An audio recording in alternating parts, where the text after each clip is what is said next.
బయటగా మిగతా అప్డేట్ చూద్దాం. BCY party అధినేత రామచంద్ర యాదవ్ ఈ నెల 27న రాజేపేటలో పర్యటించనున్నారు. బల్క్ డ్రగ్ పార్కుకు వ్యతిరేకంగా మత్స్యకారులు స్థానికులు చేస్తున్న ఆందోళనకు ఆయన మద్దతు తెలుపనున్నారు.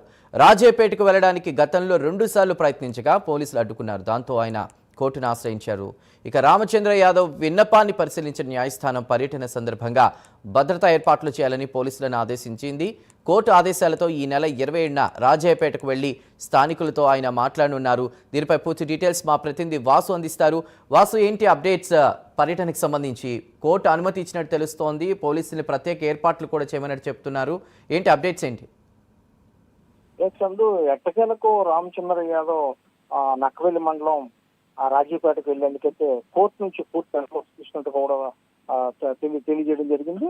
రామచంద్ర యాదవ్ పర్యటన భద్రతా ఏర్పాట్లు కూడా చేయాలని ఇప్పటికే పోలీసులు కూడా పూర్తి ఆదేశించినట్టు చెప్తున్నారు. 2 సార్లు రామచంద్ర యాదవ్ పోలీసులు అడ్డుకోవడం జరిగింది. ఒకసారి రాజమండ్రిలో ఆయన్ని హోటల్లో నిర్బంధించడం జరిగింది. మరోసారి విశాఖలో ఒక హోటల్లో, ప్రైవేట్ హోటల్ నిర్బంధించడం జరిగింది. ఆ పట్టు వదలని విక్రమార్కుల్లాగా ఆయన చెప్పడం జరిగింది. మత్స్యకారులను మేలు కోసం, మత్స్యకారులు అండగా ఉండేందుకు నేను తిరిగి వస్తానని కూడా చెప్పడం జరిగింది. అందులో భాగంగానే పూర్తి అనుమతి కూడా తీసుకుని రావడం జరిగింది. ఇప్పటికే 2 సార్లు ఆయన ప్రయత్నించినప్పుడు పోలీసులు అడ్డుకోవడం జరిగింది. మత్స్యకారులు ఆగ్రహంతో మొత్తం కూడా దాదాపు 4-5 కిలోమీటర్లు మొత్తం జాతీయ రహదారిని కూడా దిగ్బంధం చేసి బీసీవై పార్టీ అధినేత రామచంద్ర యాదవ్ రాజీపేటకు రాని వాళ్ళని కూడా డిమాండ్ చేసే పరిస్థితి ఏర్పడింది. ఉద్రిక్త పరిస్థితి కూడా ఏర్పడింది.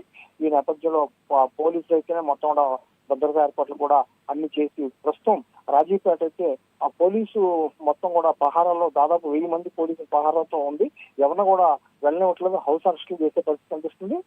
నిన్న కూడా కలెక్టర్ కూడా వెళ్ళడం జరిగింది. వెళ్ళి వాళ్ళ సమస్య పరిస్థితి అని చెప్పి వాళ్ళతో సమావేశం జరిగింది. కానీ ఆ సమావేశంలో మొత్తం కూడా ఎవరో కూడా ఎక్కడ బగ్డర్ పెట్టొద్దని వద్దు కూడా నిరాకరించడం జరిగింది. దాంతో కలెక్టర్ కూడా ఏం చేయలేని పరిస్థితిలో అది తన కేసులో లేదని కూడా వెళ్ళిపోవడం జరిగింది. అయితే బగ్డర్ ఏర్పాట్లు ఒకవైపు ప్రభుత్వం ఉధృతం చేస్తుంది, మరోవైపు ఈ విధంగా ఎవరో వస్తున్న అడ్డుకునే పరిస్థితి కనిపించిన నేపథ్యంలో రామచంద్ర యాదవ్ కనుక మత్స్యకారులకు అండగా నిలబడితే మాత్రం ఉద్యమం తీవ్రంగా మారే పరిస్థితి. ఎందుకంటే గతంలో కూడా రామచంద్ర యాదవ్ అనేక ప్రజా సమస్యల విషయంలో ఆయన నిలబడిన విధానం మనం చూసాం. ఇప్పుడు కూడా ఆయన పట్టు వదలకుండా కూడా ఎక్కడ కూడా 3వసారి ప్రయత్నించి రానున్నారు.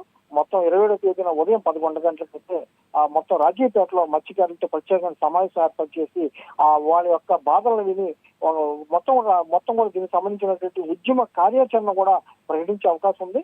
మొత్తం మత్స్యకారులు చివరి వరకు కూడా బల్క్ డ్రగ్ ప్రాజెక్టును మొత్తం రద్దు చేసిన వరకు కూడా రామచంద్ర యాదవ్ అండగా ఉంటానని వాళ్ళకి హామీ ఇచ్చే అవకాశం ఇప్పటికే మత్స్యకారులు కూడా ఆశ వ్యక్తం చేస్తున్నారు. వాసు, ఎట్టకేలకు కోర్టు పర్మిషన్తో రామచంద్ర యాదవ్ ఇప్పుడు ప్రస్తుతం అక్కడికి వెళ్ళబోతున్నారు రాజేపేటకి. అసలు మత్స్యకారుల స్పందన ఏ విధంగా ఉంది? దీనికి సంబంధించి వాళ్ళు ఎలా రియాక్ట్ అవుతున్నారు? ఎందుకంటే ఇప్పుడు 2 సార్లు కూడా వాళ్ళ మత్స్యకార గ్రామానికి వెళ్లేందుకు రామచంద్ర యాదవ్ అడ్డుకోవడం జరిగింది. వాళ్ళు ఉద్యమం కోసం కూడా రోడ్డు ఎక్కలేదు. మొన్న రామచంద్ర యాదవ్ కోసమే మొత్తం హైవే దిగ్బంధం చేశారు.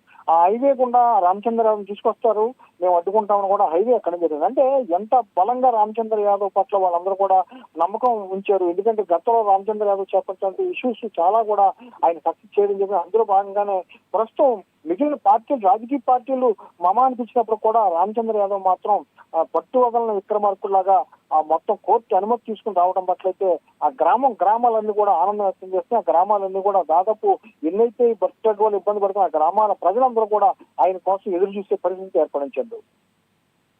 Right Vasu, thank you for the updates.